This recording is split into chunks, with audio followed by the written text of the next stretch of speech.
Lux presents Hollywood.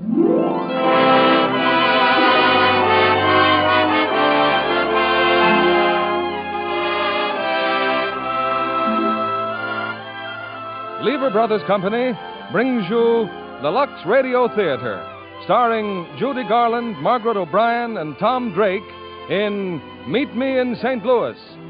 Ladies and gentlemen, your producer, Mr. William Keighley.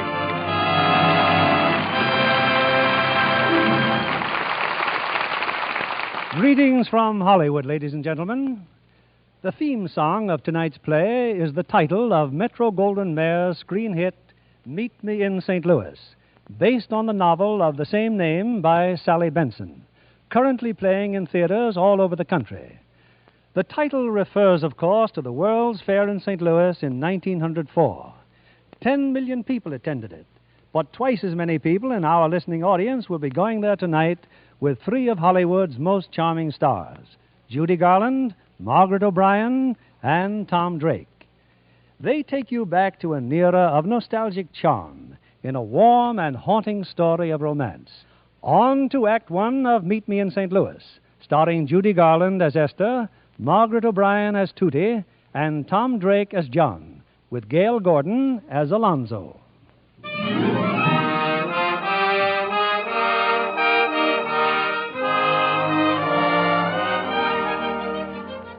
In the year 1903, there lived in the city of St. Louis a family named Smith. There were Mr. and Mrs. Alonzo Smith and Grandpa Smith.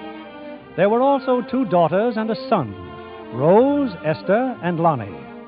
Oh, yes, and another daughter, Tootie, aged 7, who at this moment perches next to Mr. Costello on Mr. Costello's ice wagon. My goodness, Tootie, at 5 o'clock. Giddy up, Beatrice. Oh, how's your doll feeling now, Tootie? Any better? Oh, no. Poor Margaretha. I've never seen her look so pale. Probably the heat. Been awful hot today. I doubt very much if Margaretha will live through the night. She has 4 fatal diseases. As a rule, only takes one. She's going to have a beautiful funeral in a cigar box my papa gave me, all wrapped up in silver paper. That's the way to go if you got to go. Oh, she's got to go.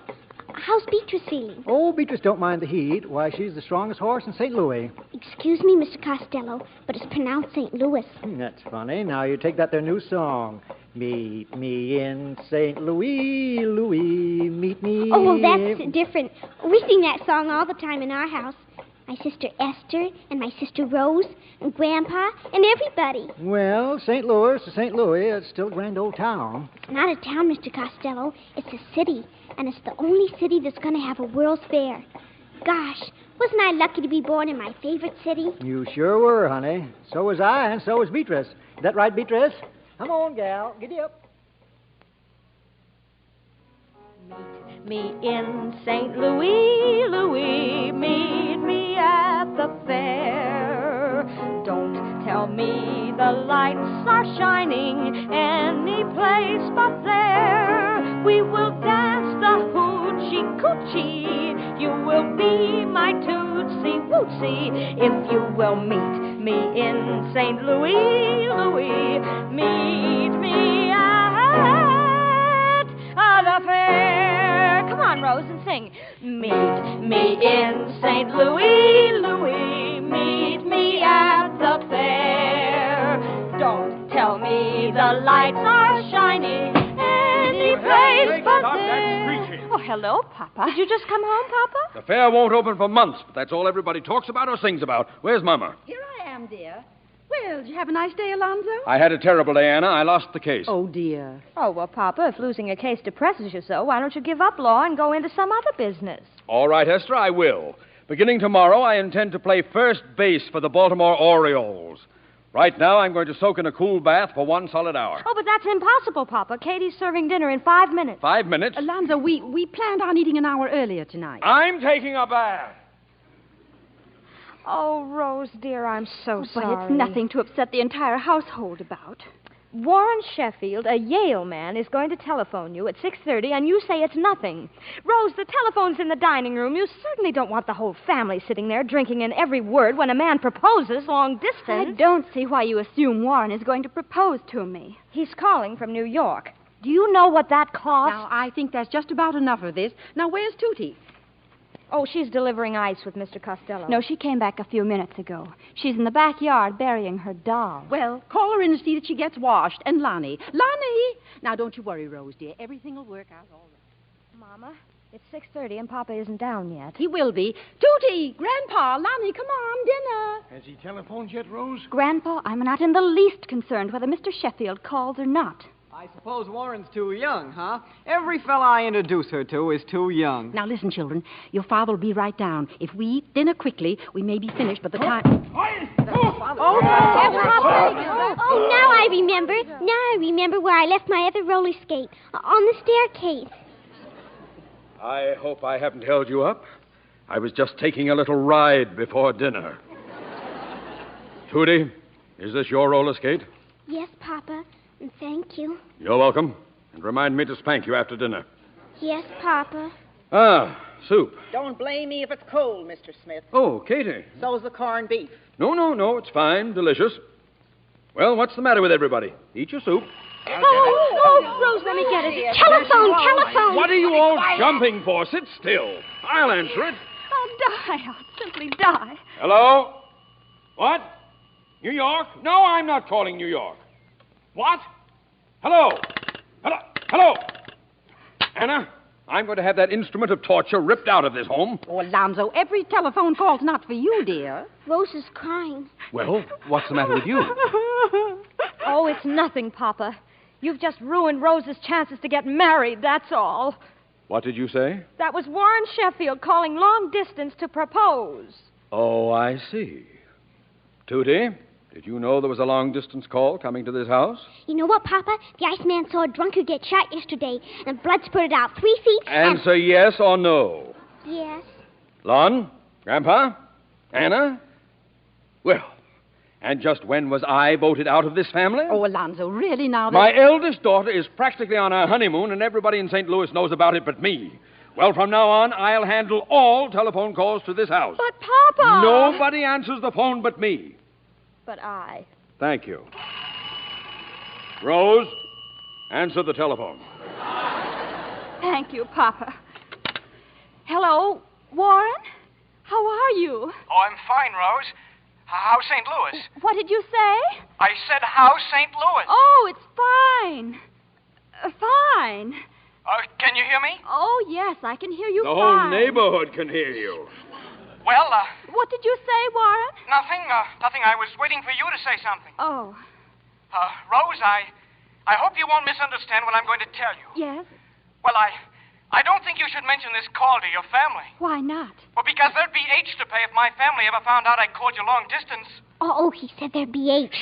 My family's here, and they don't think anything of it.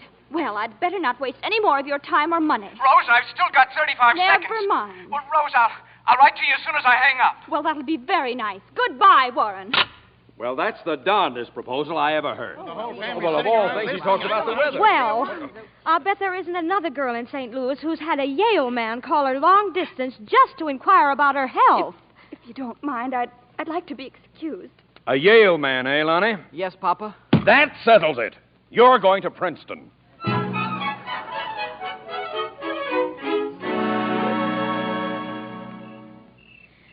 Oh, it's nice just sitting on the front porch, isn't it, Rose? I just love a summer night.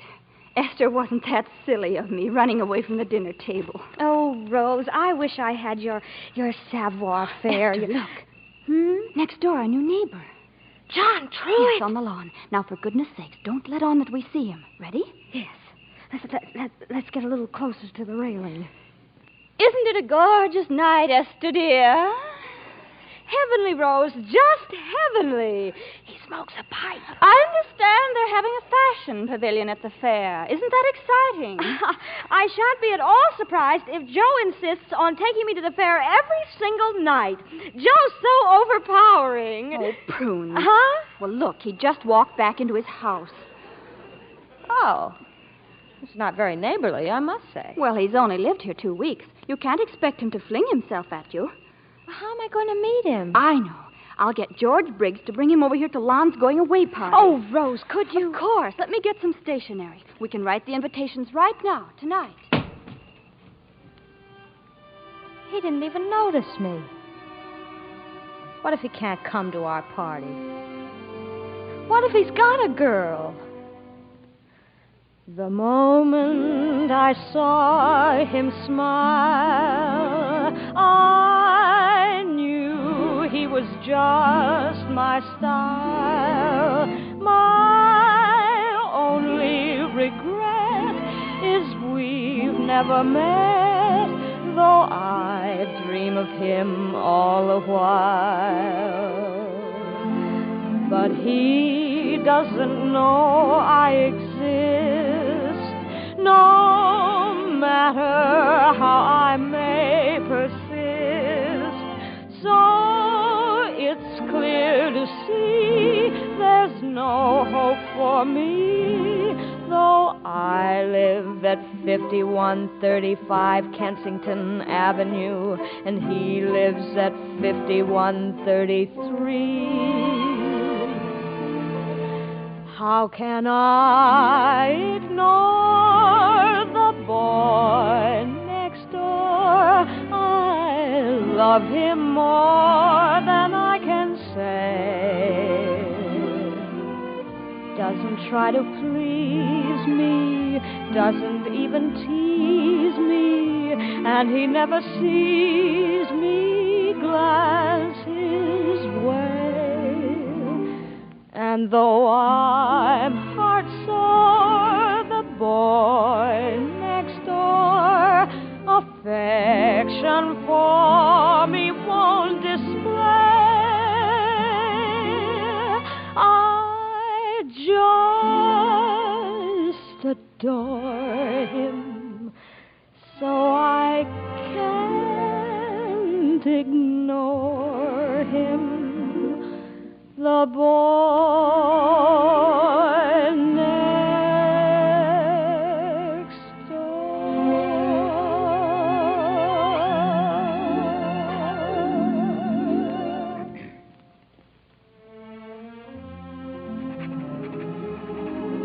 My dear Mr. Truitt, you are cordially invited to a party on Saturday next in honor of our brother, Alonzo Smith, Jr., who is living for Princeton. Cordially yours, Rose Smith. How's that, Ed? Well, it's pretty formal, but I guess we'd better be pretty formal to start with.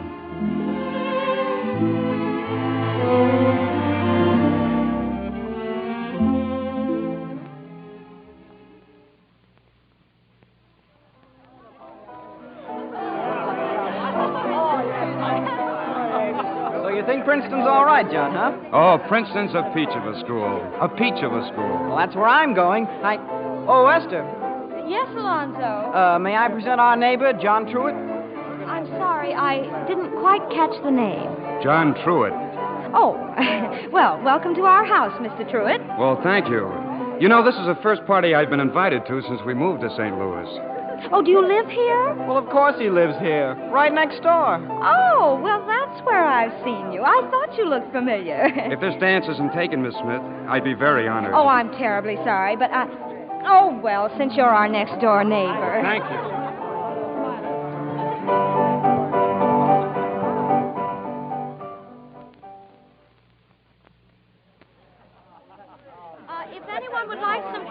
It's there in the dining room. Oh, Miss Esther. Yes, Mr. Truitt. There's a mouse in the house. Look, on the hall stairs. Why, Tootie Smith, why aren't you asleep? There was too much noise down here. Noise? We've just been dancing and singing. I want to sing, too. Oh, come on. Well, all right, just one song. Now, what would you like to sing, darling? Baby's Boat? Or did you ever see a rabbit climb a tree? Or... Oh, I hate those songs. I want to sing a new one. I was, last night, dear mother. Well, you can't sing that. Oh, do let her. She's such a sweet little thing. Sweet? She's a little hoodlum. Oh, well, all right. Go ahead, Tootie. I was drunk last night, dear mother. I was drunk the night before. But if you'll forgive me, mother, I'll never get drunk anymore. Tootie, you're a very bad little girl. It's really Lon's fault, Mr. Truitt. He teaches her those things. Now, Tootie, you scoot right up to bed this instant. Rose, dear, might we have some dance music, please?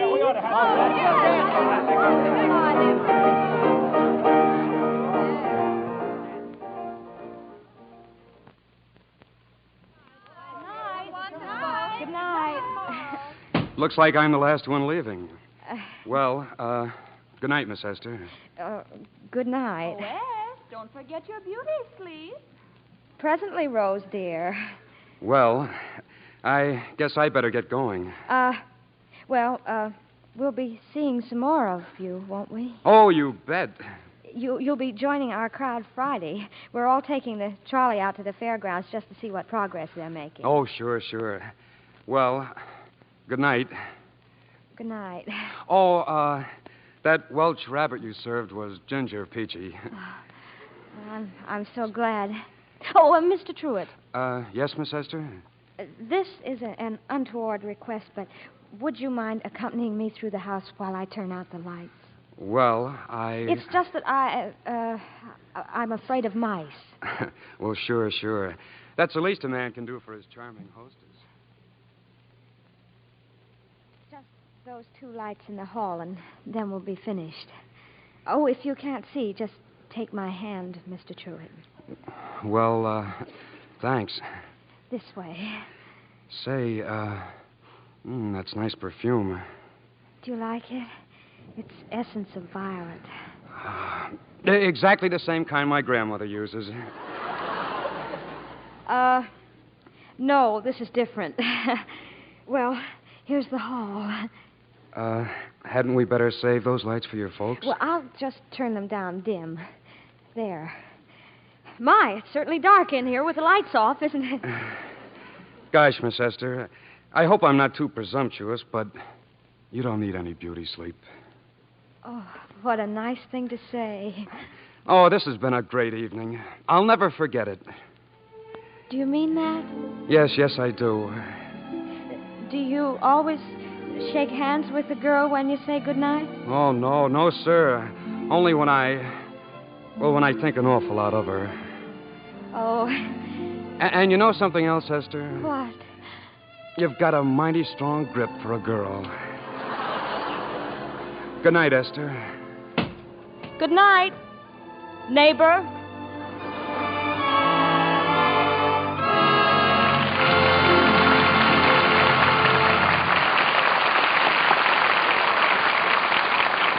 Judy Garland, Margaret O'Brien, and Tom Drake will return for Act Two of Meet Me in St. Louis in a moment. Here's your producer, William Keeley. Act Two of Meet Me in St. Louis, starring Judy Garland as Esther, Margaret O'Brien as Tootie, and Tom Drake as John.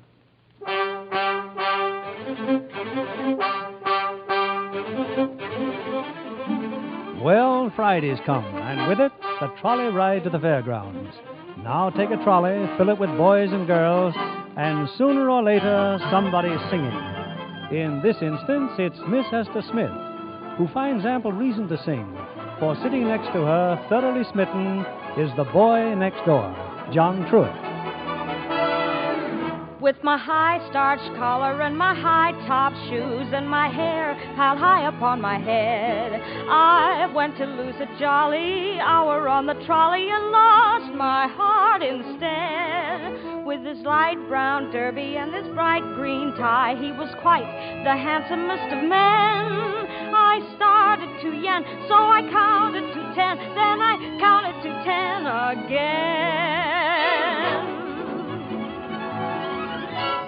Clang, clang, clang went the trolley. Ding, ding, ding went the bell. Zing, zing, zing went my heartstrings. From the moment I saw him, I fell. Chug, chug, chug went the motor. Bump, bump, bump went the brake. Thump, thump, thump went my heartstrings. When he smiled, I could feel the car shake. He tipped his hat and took a seat. He said he hoped he hadn't stepped upon my feet. He asked my name, I held my breath. I couldn't speak because he scared me half to death. buzz, buzz, buzz went the buzzer. Clop, clop, clop went the wheels.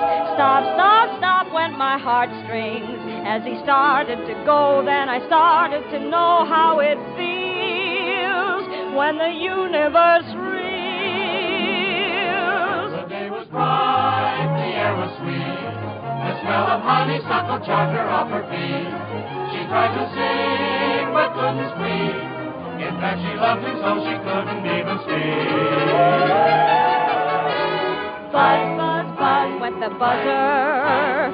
Plop, plop, plop went the wheels. Stop, stop, stop went my heartstrings. As he started to leave, I took hold of his sleeve with my hand. And as if it were planned, he stayed on with me, and it was grand just to stand with his hand holding mine till the end of the line.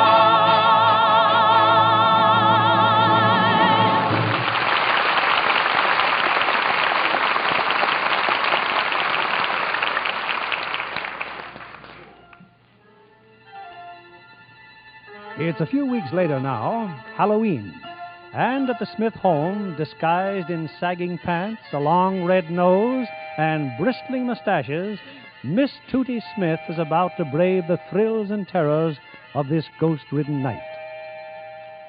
And wait till you see what I do to Mr. Brokoff. Do you know what Mr. Brokoff does, Esther? Minds his own business, as far as I know. He buys meat and poison, and then he puts it all together and kills cats. Thousands of cats. And when he's not killing cats, he beats his wife with a red-hot poker. My goodness. Glennie Travis told me. Are you going out with Glennie and the rest of those ragamuffins? They're all down at the corner. They got a big red bonfire. That's so the banshees will know where to come. And I'm going to go and... Oh, dear. Oh, don't be afraid, Mama. It's only me. Oh, why, I thought some horrible ghost had come into the house. Oh, I'm horrible, all right.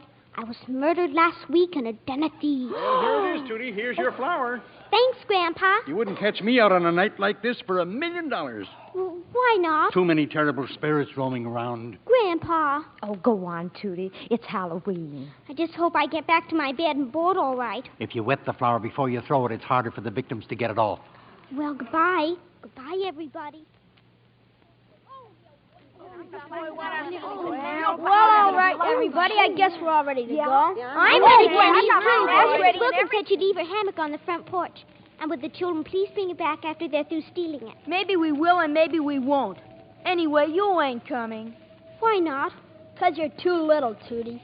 Hey, who's going to take the Brokoff's house? Not me. Mr. Brokoff's got a great big beard. And a great big bulldog. And he poisons cats and beats his wife. Tootie, why don't you go home? Well, somebody's got to take the Brokoffs. I'll take him. I'll take the Brokoffs. Go on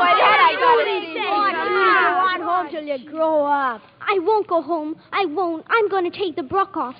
I'll torture them good and pull their roof down. Well, you got some flour? Yes. Just remember, if you don't hit Mr. Brokoff in the face with a flower and say, I hate you, the banshees will haunt you forever. They will? Well, what did you think? Well, here I go. And come back when your mission is over. We'll be meeting here around the fiery furnace. Oh, Lordy, I sure wish Esther was here. I can't do it. I can't. I'm too scared.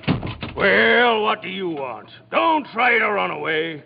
Yes, Mr. Brokoff. Did you ring my doorbell, Ghost? Yes, sir. Well, go on. Throw the flour on me. Oh, all right. Some more. On my beard. Yes, sir. Now say it. Say it. I hate you, Mr. Brokoff. That's fine, Tootie. Good night, dear. I'm the most horrible of everybody.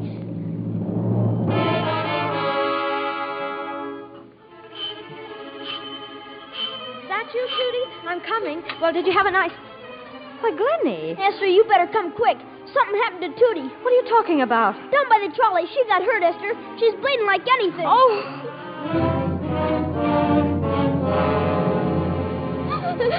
Esther, did you get Pop on the telephone? No, Mama, they said he just left. It's Tootie's lip, Mama. It's all cut. Oh, good heavens. And a tooth knocked out. Oh, Katie, another compress. There, darling. Everything's going to be fine. He tried to kill me. Why, Tootie. She must mean the streetcar. I think it hit her. It wasn't the streetcar.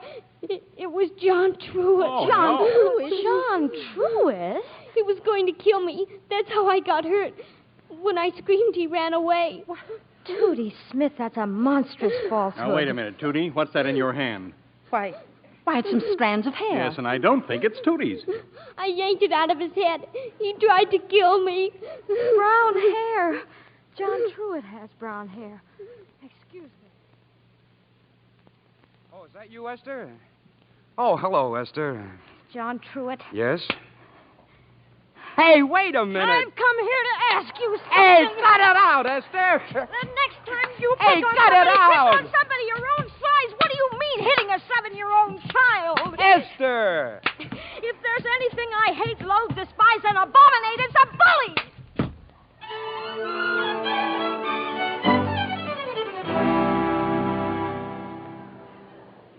I want to sleep in Esther's bed, Mama. Of course, darling. Oh, I hate to think what your father's going to say when he hears about this. He may even strike that Truitt boy. He won't have to, Mama. I just took care of him. I was drunk last night, dear Mother. I was drunk the night before. Esther, your dress.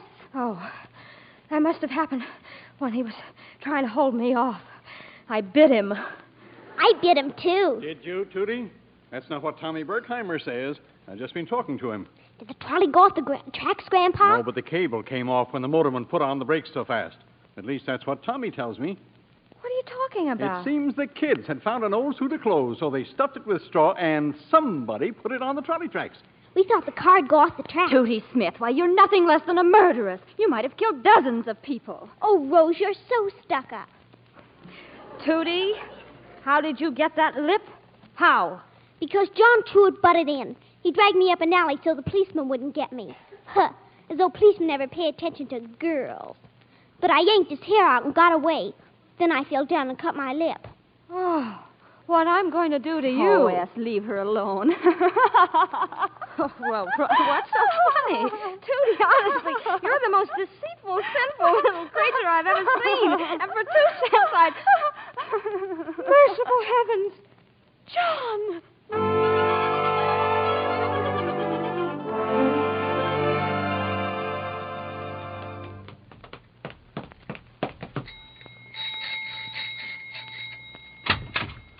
Oh, no, Esther, not again, please. Oh, John, there's been a terrible mistake. There has? Oh, yes, you see, Oh, did I do that? Black eye, and this, and this, and this.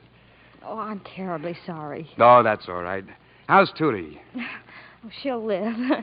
Oh, John, it's awfully nice of you to accept my apology. Well, if you're not busy tomorrow night, could you beat me up again? Yeah, well, I guess I better be getting home. Oh, before you go, would you mind helping me turn out the lights? I'm afraid of mice. Looks like most of the lights are out. Wouldn't take a minute to turn them on again. Well, wouldn't that be kind of wasting a minute? Yeah. Yeah, I guess it would, Esther. You know, you've got a mighty strong grip for a boy.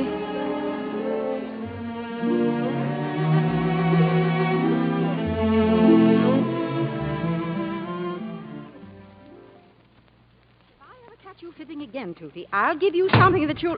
Oh, Esther, dear, I hope... Why, Esther, is there something wrong? Yes, Mom. Roses are red, and John's name is Truitt. Esther's in love, and we always knew it. Mama, can't you make Tootie stop? This where the Smith family lives? Why, hello, come on in. Hello. Oh, home, Papa. I almost got killed. We stopped the trolley, and I lost my tooth, and Esther bit John Truitt. Anna. Tootie fell, dear, and cut her lip. She's fine. Oh, that's a brave little girl, Tootie. Oh, Anna, for you. Why, Alonzo, what a lovely box of candy. Is anything wrong? Anna, the firm is sending me to New York. Well, that's lovely, dear. Just as long as you'll be home for Thanksgiving. No, you don't understand. I'm to head the office there. We're moving to New York. Moving? To New York? I don't believe it. Well, I simply don't believe it. Why, Anna, I thought you'd be overjoyed. But New York is such a big city, and, well, what'll the children do? The same as they do here. Go to school, play, have their friends over. What friends, Alonzo? Yes, what friends? The friends they'll meet in New York. And Tootie just ready to be promoted. And Esther a senior. I've worked all my life to be a senior. And Rose in the Conservatory of Music. Yes, what about me in my life? You can take that with you. It's settled. We're going. Well, I must say you're being very cold-blooded. Well, I've got our future to think about. I've got to worry about where the money's coming from. With Lon in Princeton and Rose in music school and Tootie... Money. I hate, loathe, despise, and abominate money. You also spend it. And what about Katie and Grandpa and the chickens? Not that we have many left. That's a minor detail we can discuss later. So I'm a minor detail, am I? You know very well, Papa, I was talking about the chickens. Oh, never mind what happens to your family, as long as the chickens are provided for. Now, I guess we're all a little excited. We'll talk this over calmly tomorrow. Well, what's this? Hickory nut cake, as only Katie can make it. I can't go to New York. I simply can't. I'm taking my cat. Winona goes wherever I go. Where'll you keep her cooped up in a tenement? Oh, good evening, Katie. Couldn't help overhearing. Don't they have houses in New York? Rich people have houses. People like us live in flats. Thousands of people in one building. And what about the World's Fair? Yes, just when St. Louis is going to be the center of attraction of the entire universe. Katie, this cake is as light as a feather. You can bake anything in our stove. They got little box stoves in them tenements. Pass your plates, everybody. Have some cake. Thanks. I guess I got some things to do. Excuse me. Are you going up too, Grandpa? I'll help Katie with the ice cream dishes, Mom. Me too. As long as we're moving, it won't matter if I break some. Aren't you afraid, Anna? Alone in this room with a criminal? Now, dear, if you think it's best to move to New York, why, that's what we'll do. Eat your cake, Alonzo.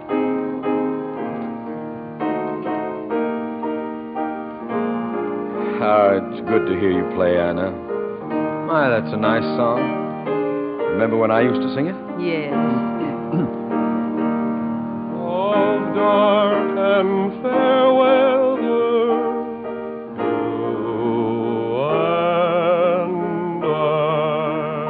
Papa, that's just lovely.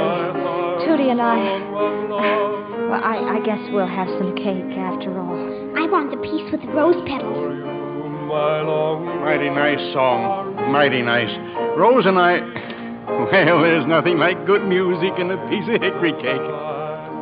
No, sir.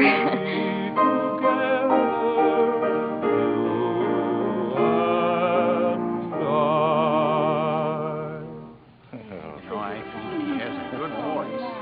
And you know, I'll bet New York is going to be just fine.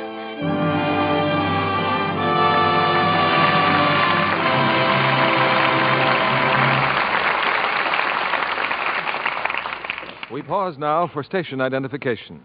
This is CBS, the Columbia Broadcasting System.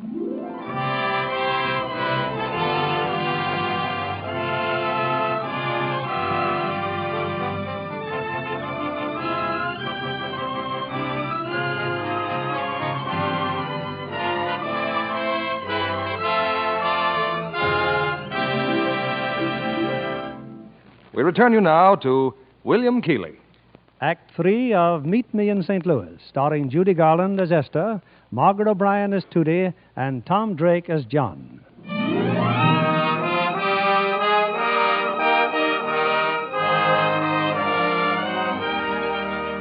It's the day before Christmas, a week before the family moves to New York, and 5 hours before the annual Christmas ball at the Woman's Club. And Alonzo Smith, Jr., home from Princeton for the holidays, has a problem. Oh, Lonnie, you needn't be so grouchy just because Lucille Ballard doesn't think you're good enough to take her to the dance tonight. A girl has a right to go to a dance with anyone she wants. I just didn't ask her soon enough. Everyone knows Miss Ballard is just an Eastern snob. Well, you're in a fine mood. All because Warren Sheffield asked her instead of you. That's not true. Rose could have had any man she wanted. Except Warren Sheffield. Everyone knows that Lucille Ballard is just throwing herself at Warren because of his father's money. Now, that's what I call real Christmas spirit. Now, just a minute, Katie. Didn't it ever occur to you that you might take your sister to the dance? My own brother? I'd be the laughingstock of St. Louis. Well, thank you. Oh, Katie's absolutely right. Oh, Lon, it's our last dance in St. Louis, and it'd be tragic if either of you missed it. It's all right for you to talk. You have a date, a real one. Well, Rose, if I didn't have a date with John Truitt, which I have, I'd be thrilled to go with my own brother. Well, I'd be willing, Rose. I mean, I'd be glad to. You would? Why, you two will have the best time of anybody. You won't even have to be polite to each other.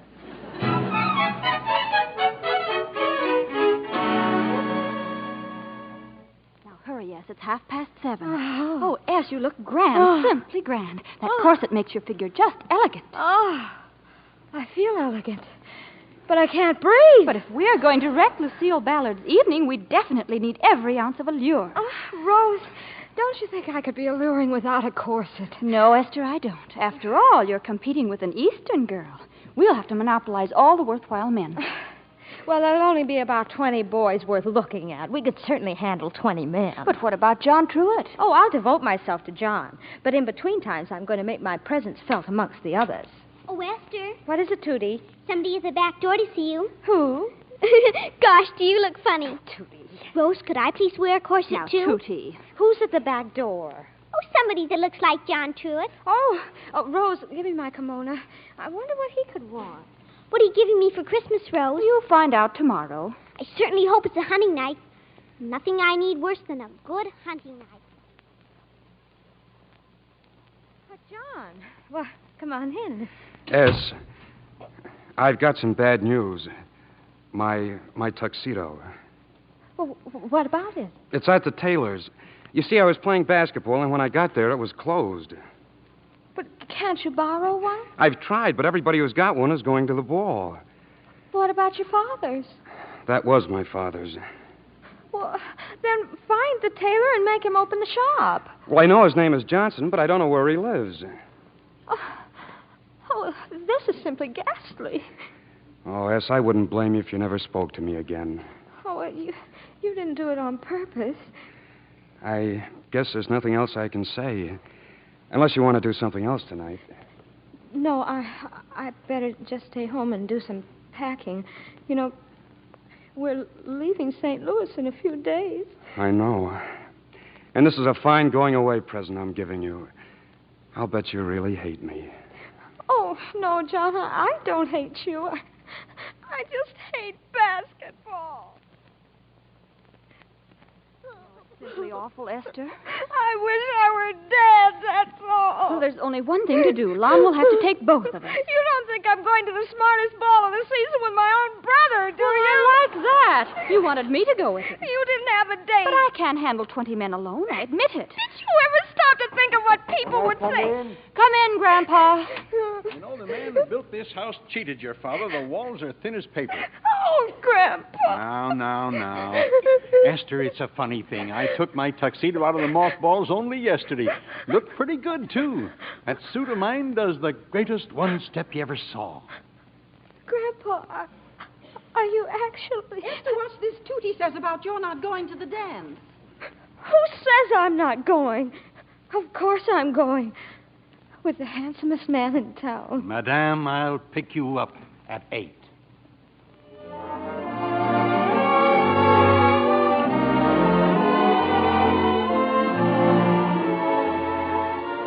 Esther, I'm here. I made it. Oh, gosh, S. I didn't find Mr. Johnson until 20 minutes at 10, but he opened up the shop, and, well, here I am. Oh, John, so much has happened, and I'm so glad. And if I'm crying, it's just because everything's turned out so simply divinely, and it's Christmas almost, and...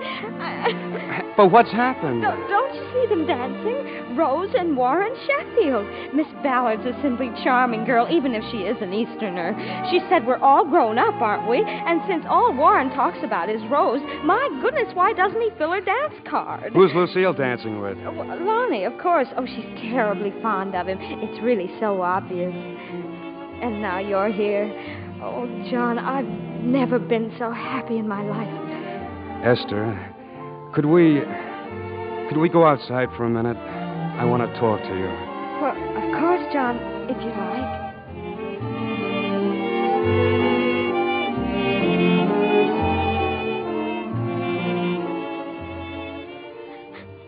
Oh, I wouldn't have said it, Esther, if I thought it would make you cry again. Are you sure you're warm enough? Uh-huh. Oh, I've imagined you saying it thousands of times, and I always planned exactly how I'd act. I never planned to cry. Well, at least you didn't laugh. Laugh? I guess I never asked a girl to marry me before. I guess maybe I was kind of, Oh, John, no one could have done it more beautifully. I'm very proud. Esther, will you? Oh, will you, Esther? Of course I will, John. Oh, gosh. Do you realize I might have lost you? A few more days and you'd have been gone. We might never have seen each other again. And now we're engaged. Esther, let's go home and tell your folks right now. Oh, no, not tonight. I'd rather just the two of us knew about it tonight. Now, we're not going to let them talk us out of it. After all, we are of age. Well, practically. John, even if it did go to New York, we could still work something out. Somehow. Couldn't we, John?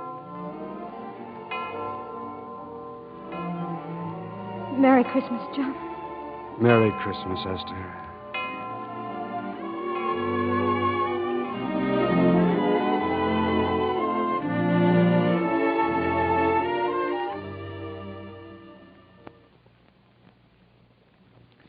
Bed with you, Esther? Of course, darling. Come on now, cover up. You weren't asleep either, were you? Mm-mm. I've just been lying here, thinking. Was the dancing nice? Wonderful. I've been watching. The moon's so bright, but I haven't seen anything. Did he come? Did who come? Santa Claus. Oh, now you know he's not going to come until you're fast asleep. Then sing to me, Esther. Sing to me till I'm asleep. All right. What kind of song, darling? A Christmas song. Have yourself a merry little Christmas. Let your heart be light. Next year all our troubles will be out of sight.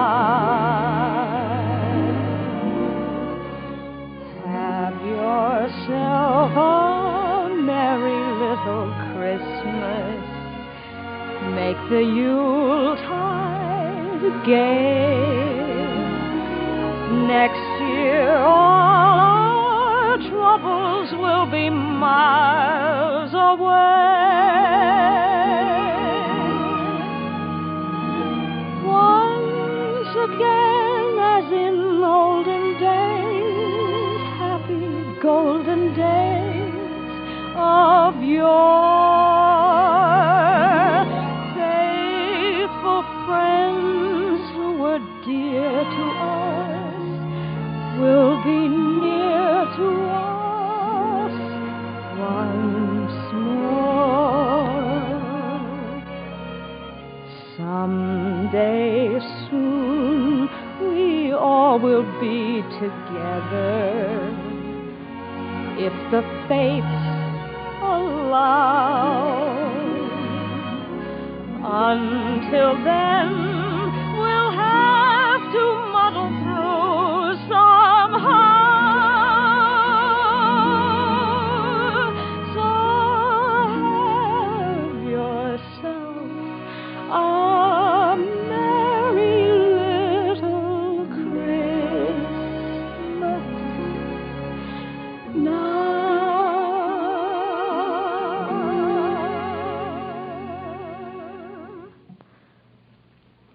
You're still awake. I can't go to sleep. I can't. Oh, Esther, how will Santa Claus know where to find us next year? We'll be in New York. Oh, you can't fool him.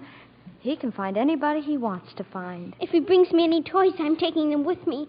I'm taking my dolls, and the dead ones, too. I'm taking everything. Of course you are. You won't have to leave anything behind. Except your snowman, of course. My snowman. Well, we'd look pretty silly trying to get the snowman on the train now, wouldn't we?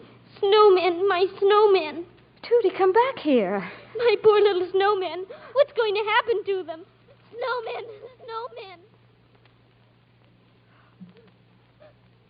Tootie, darling, it's all right. It's all right. But what on earth happened, Esther? What was Tootie doing in the backyard? She just ran out, Papa, and it started to smash all her snowmen. Nobody's going to have my snowman. Not if we're moving to New York. Oh, don't cry, darling. You can build other snowmen in New York. No, you can't. You can't do anything in New York like you can in St. Louis. You're sure she'll be all right?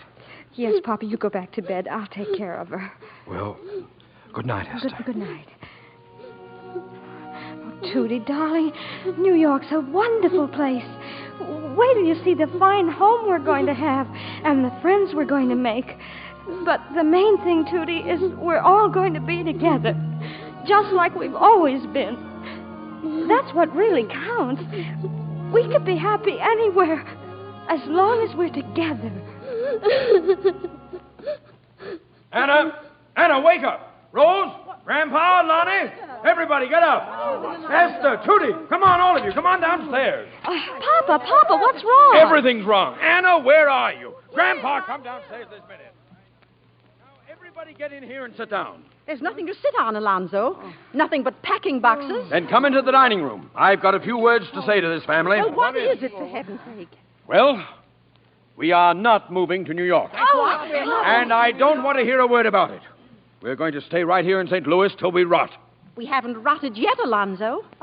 But what will you say to the firm, Papa, to Mr. Fenton? That I've changed my mind. I'm a junior partner, not a puppet on a string. But New York, Alonzo, you did think it was a fine opportunity, didn't you?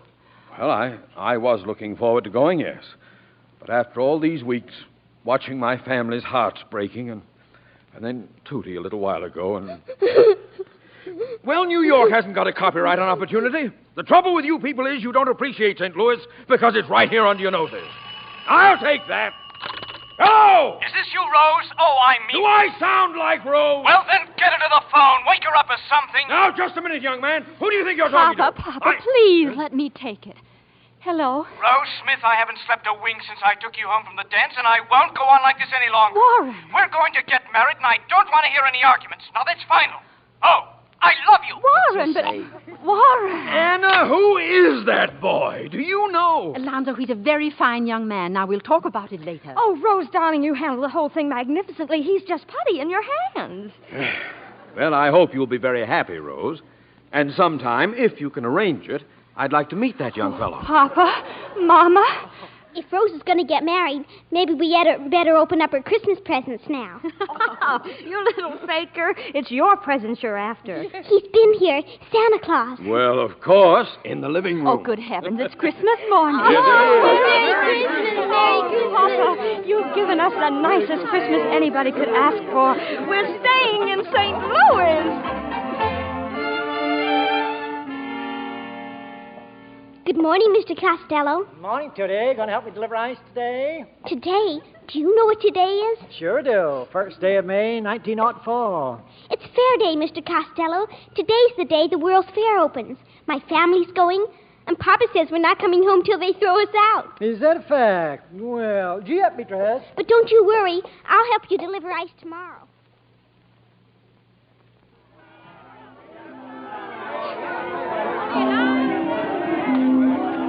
Oh, John, it's 8 o'clock. We promised to meet the family for dinner at the French Pavilion. Oh, we'll be there, Esther. I just didn't want you to miss this. Miss what, John? The electric lights. Look, Es, they're turning them on. Oh. Here they come. John, it's just breathtaking. I never dreamed anything could be so beautiful. Imagine there's never been anything like this in the whole world. That's right, Es. There's nothing like this. And no one like you. Just think of all the things we'll have to tell our kids someday. I wonder if they'll believe it, John. I can hardly believe it myself. You and a World's Fair right here where we live. Right here in St. Louis.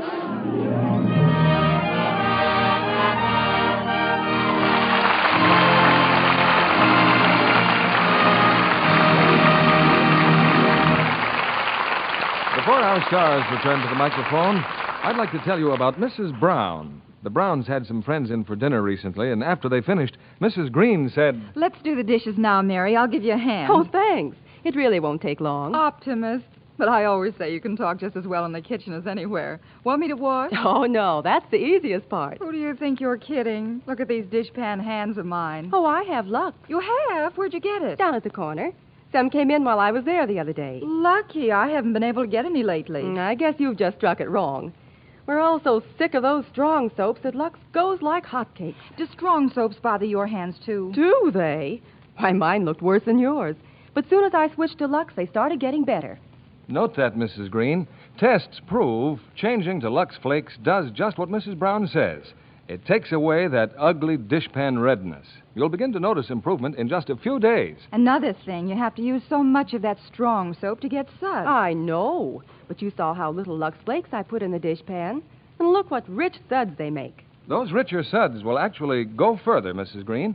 Do you know that ounce for ounce, Lux does up to twice as many dishes as other leading soaps tested? If I get my hands on a box of Lux Flakes, I'll go easy with it. I don't want to waste a spoonful. Yes, Lux is precious, Mrs. Green. Too precious to be wasted. Of course, you're disappointed when you can't find Lux Flakes right off. We're making as much as we can, but there just isn't enough to satisfy all our customers all the time. So please be patient and keep asking. When you do find Lux Flakes, you'll be delighted how soft and smooth they leave your hands, in spite of dishwashing. Here's Mr. Keeley at the microphone. Now that you've met them in St. Louis, we invite you to meet them as they are in real life. Tonight's delightful stars, Judy Garland, Margaret O'Brien, and Tom Drake.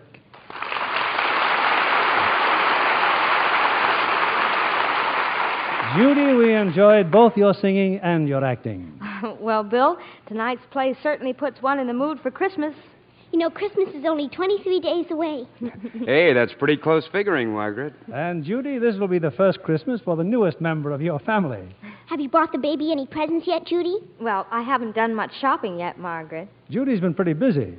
It was just recently she finished her latest Metro Goldwyn Mayer Technicolor picture, Till the Clouds Roll By. And Margaret's been pretty busy, too. She's been appointed National Junior Chairman of the Infantile Paralysis Fund. Just 3 weeks and 48 hours until Christmas. And during the Christmas holidays, Margaret, you'll have to see Tom Drake's new MGM picture, Courage of Lassie.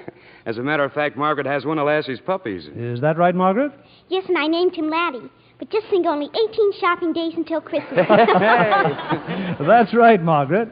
And we've been doing some shopping on a play for next week. What are you presenting next week, Bill? Two brilliant stars who rank among our greatest favorites, Irene Dunn and Walter Pidgeon. They appear in one of the screen's most entertaining comedies, Columbia Pictures' recent hit, Together Again. It's the fresh, delightful story of a woman torn between love and her career as a small-town mayor. A play I'm sure our audience will love. Well, Irene Dunn and Walter Pidgeon really make a great team, Mr. Keeley. And remember, only 23 days until Christmas. Yeah, and remember, too, the days are getting shorter, Margaret. That makes things even better. Good night. Good night. And best holiday wishes to you all.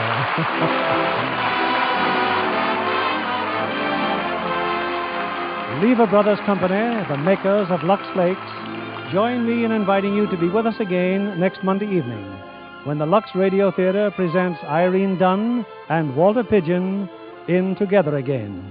This is William Keeley saying good night to you from Hollywood.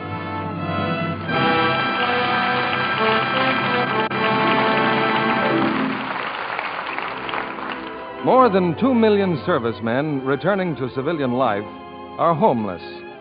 Help out by making your extra rooms available to rent and by listing your sales or rentals with the Veterans Housing Center. Judy Garland, Margaret O'Brien, and Tom Drake appeared by arrangement with Metro Goldwyn Mayer, producers of The Secret Heart. Heard in our cast tonight were Gail Gordon as Alonzo, Colleen Gray as Rose, Regina Wallace as Mrs. Smith, Norman Field as Grandpa, and Billy Roy, Noreen Gamil, Dick Ryan, Clark Gordon, Charles Seal, Truda Marson, Johnny McGovern, Joel Davis, Jerry Farber, Howard Jeffrey, and Lois Kennison. Our music was directed by Louis Silvers. This program is broadcast to our men and women overseas through cooperation with the Armed Forces Radio Service. And this is your announcer, John Milton Kennedy, reminding you to tune in again next Monday night to hear Together Again with Irene Dunn and Walter Pidgeon.